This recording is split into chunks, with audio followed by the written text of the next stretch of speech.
Ang mga alaala sa eskwelahan ay mahalagang bahagi ng ating buhay at nagdudulot ng iba't ibang benepisyo. Narito ang ilang mga halimbawa ng mga alaala sa eskwelahan at ang mga benepisyong maaaring makuha mula rito. Halimbawa, pagpapalago ng kaalaman at kasanayan. Ang mga alaala ng mga leksyon at karanasan sa eskwelahan ay nagbibigay sa atin ng pundasyon ng kaalaman. Ito rin ang nagiging basihan sa ating patuloy na pag-aaral at pag-unlad sa buhay. Pangalawa, pagbubuo ng mga ugnayan at kaibigan.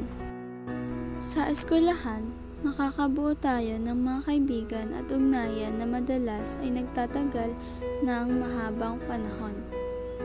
Ang mga alaala ng samahan at kasiyahan kasama ang mga kaibigan ay nagbibigay ng emosyonal na suporta at kasiyahan. Pangatlo, pagkatuto sa pagkakaiba-iba at pakikibagay. Ang eskwelahan ay isang lugar kung saan tayo ay natututo ng pagkakaiba-iba sa kultura, pananaw at personalidad.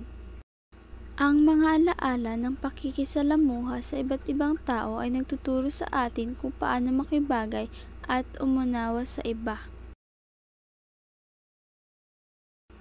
Ang pang-apat naman ay pagpapaunlad ng disiplina at pananagutan.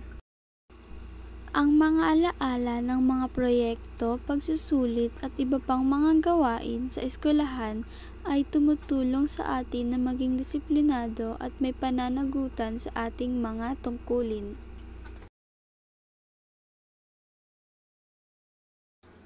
At ang ating panglimang halimbawa ay ang paghubog ng personalidad at pagkakakilanlan. Ang eskwelahan ay lugar kung saan tayo ay nakakakilala sa ating sarili.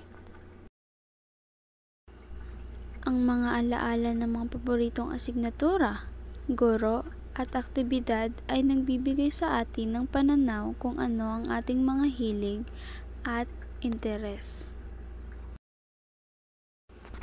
Ang mga alaala sa eskwelahan ay maaaring mabigay ng inspirasyon at pag-asa habang tayo ay nagpapatuloy sa buhay.